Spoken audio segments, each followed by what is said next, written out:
Wow, you weren't kidding about the reading material this time. We've got a mountain of stuff to unpack here. But hey, I'm always up for a challenge, especially when it comes to a topic as important as this: secondary school math teachers. Yeah, it looks like we're diving deep into the world of teaching algebra and geometry to those sometimes less than enthusiastic teenagers. And these role catcher guides you've dug up are fascinating. It's not just the usual how to be a teacher stuff. These really get into the nitty-gritty of what this career really entails. Yeah, you're right. It seems like you're really after the inside scoop, not just the surface level stuff.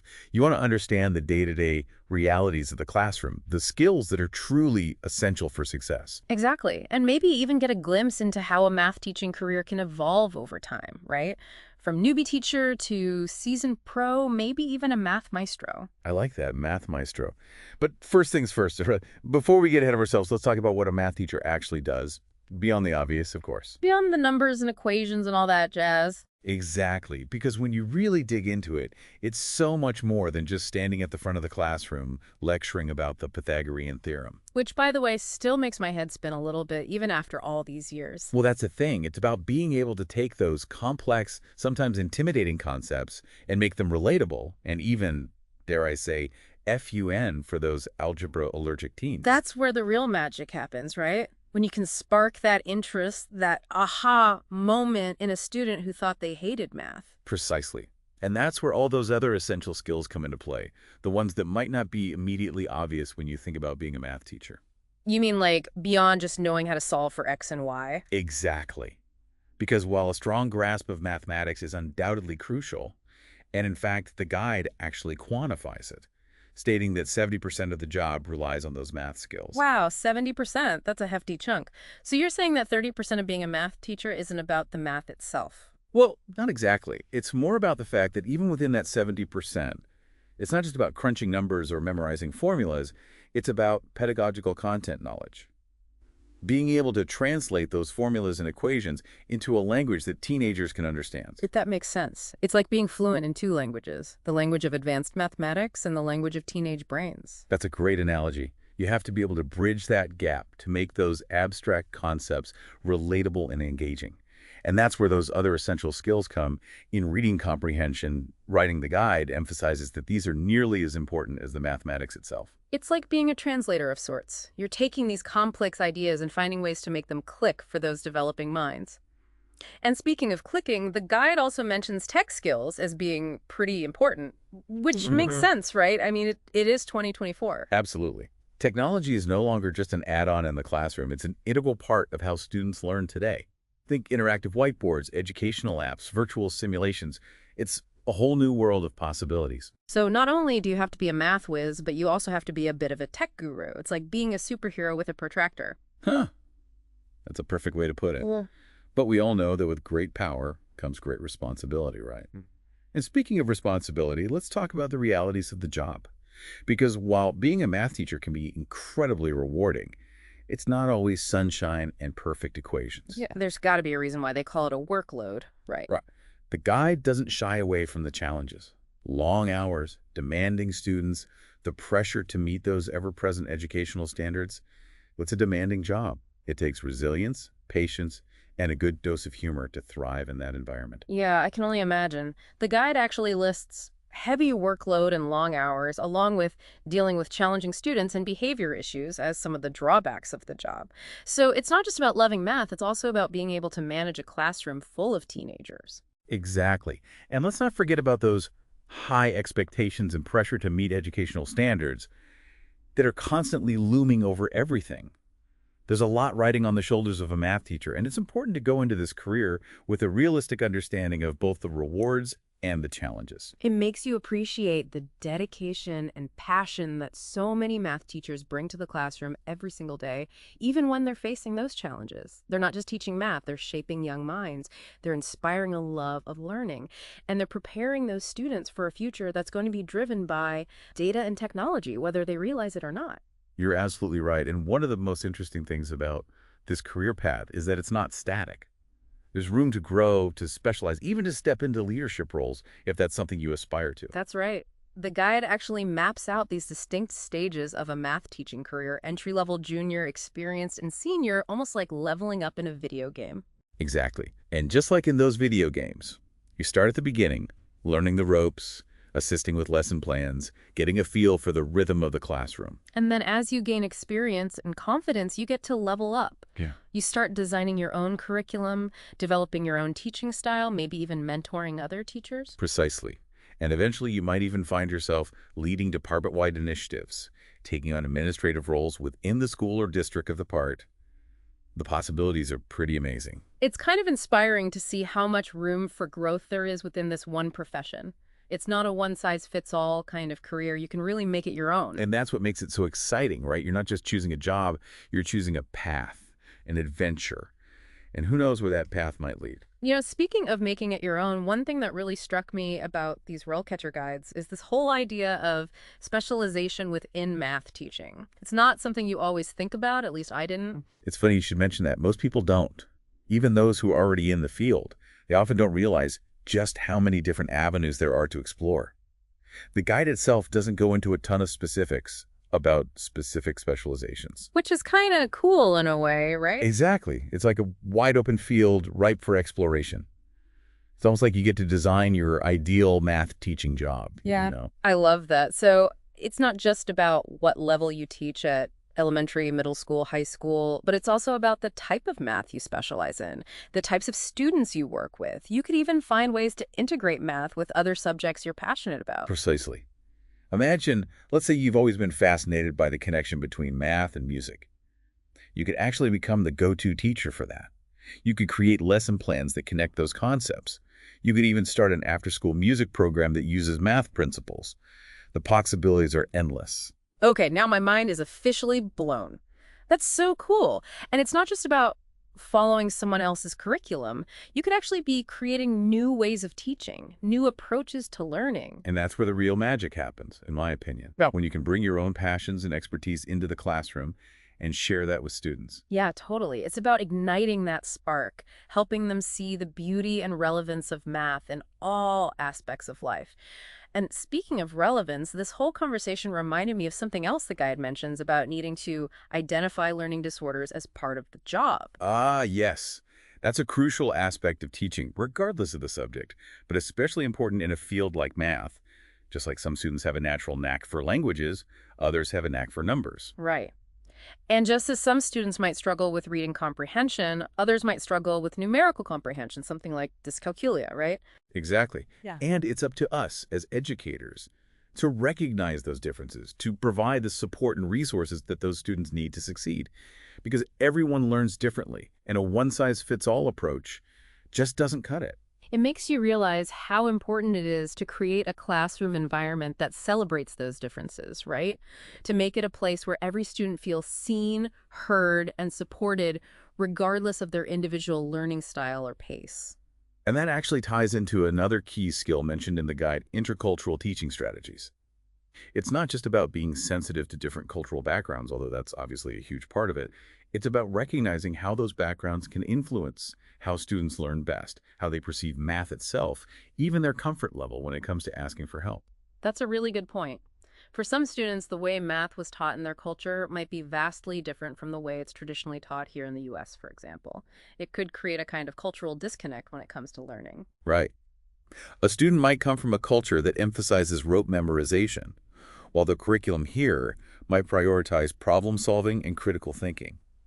And as teachers, we need to be able to bridge those gaps. It's about creating a learning environment where all students feel understood and supported, regardless of their background or learning style, so they can fully engage with the material and reach their full potential. Precisely. And it's not just about accommodating those differences, it's about celebrating them, right? Seeing that diversity as an asset. Exactly, because different perspective and different ways of thinking only make the learning experience richer and more dynamic for everyone involved. Couldn't agree more.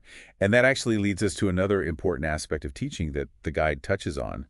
Apply teaching strategies, which might seem like a bit of a given. I mean, isn't that what teaching is all about? But it actually speaks to the incredible adaptability and flexibility required of a math teacher, especially in today's diverse classrooms.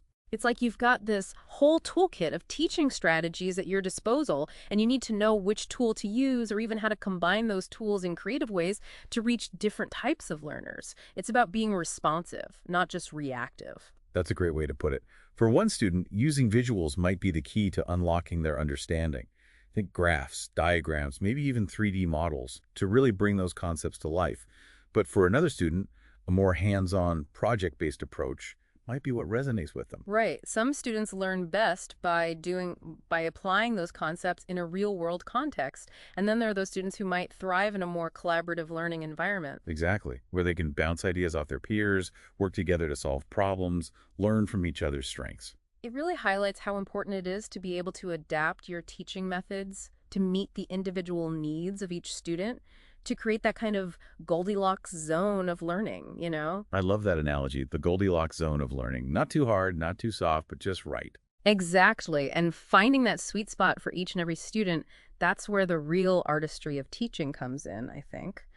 But I imagine that takes a lot of, I don't know, intuition, observation, maybe even a little trial and error, right?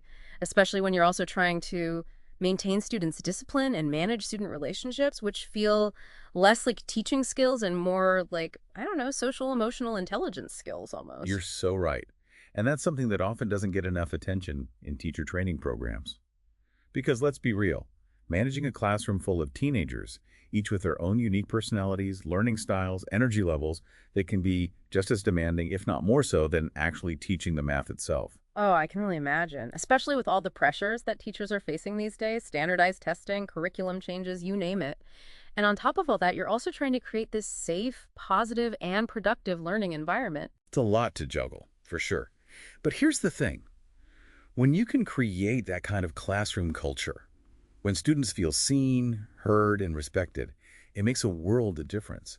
When they trust you and they feel like you genuinely care about their well-being, they're more likely to buy into the learning process, even when it's tough. It's about creating that sense of community, right? Hmm. Where everyone feels safe to take risks, to make mistakes, to learn and grow together. Exactly. And that sense of safety and support is so crucial, especially in a subject like math, which can feel very intimidating for some students. Because let's face it, those high expectations and pressure to meet educational standards that the guide talks about, those are real, and they can create a lot of stress and anxiety for students, especially those who might already be struggling. It's that classic double-edged sword, right? We want to challenge our students. We want to help them achieve those high standards, but we also want to create a learning environment where it's okay to not be perfect, where mistakes are seen as valuable opportunities for growth. Exactly. Because let's be honest, who among us hasn't made a mistake or two, or 100, when it comes to math? Speak for yourself. I'm a math whiz, remember? Just kidding. But you're right. It's about creating that growth mindset, that belief that intelligence and ability aren't fixed. They're things that can be developed over time with effort and perseverance. Absolutely. And that's something that we as teachers have the power to instill in our students. Yeah. We can help them see that it's okay to struggle. It's okay to ask for help. What matters most is that we never give up, that we keep learning and growing. You know, it's funny how this whole conversation about creating a supportive classroom environment kind of reminds me of something we were discussing earlier about the importance of those intercultural teaching strategies. Because it's not just about understanding different cultural backgrounds, right? It's about recognizing that every student comes to the classroom with their own unique experiences, their own perspectives, their own ways of seeing the world. Absolutely. And as teachers, it's our responsibility to create a space where all of those perspectives are valued and respected. A space where every student feels seen, heard, and supported. And that's especially important in a subject like math, which, let's be honest, has a bit of a reputation for being, well, a little bit intimidating, even for those who excel at it. You're right. Math can sometimes feel like this big, scary monster, especially when you're struggling to grasp those concepts. So as teachers, it's our job to demystify it a bit, to make it feel approachable and accessible to all learners. And that actually reminds me of something else we talked about earlier about the need for math teachers to be tech savvy. Because let's face it, the world of technology is evolving at lightning speed, and education is no exception. It's incredible when you think about how much has changed, even just in the last few years. I mean, I remember when having a classroom computer was a big deal. And now we're talking about interactive whiteboards, educational apps, virtual reality tools. It's amazing. It really is. And it just goes to show how important it is for teachers to be willing to adapt and evolve right alongside those technological advancements. Oh, absolutely. You can't just rest on your laurels thinking, okay, I learned how to use a graphing calculator. I'm good for the next 30 years. Technology is constantly changing, and as teachers, we need to be ready and willing to change right along with it. So it's not just about being comfortable with the technology itself, but also about understanding how to integrate it into your teaching in a way that actually enhances learning, not just distracts from it. Precisely. It's about finding that balance, right? Yeah. Because technology can be an incredible tool for engagement and exploration, but it can also become a crutch if we're not careful. It's about remembering that technology is just that, a tool. And like any tool, it's only as effective as the person wielding it. Which brings us back to those core teaching skills that we were talking about earlier, the things that really form the foundation of effective teaching, regardless of the subject matter. Exactly. Things like communication, classroom management, the ability to differentiate instruction, to meet the needs of diverse learners. Those are the skills that allow us to use technology effectively and purposefully in the classroom.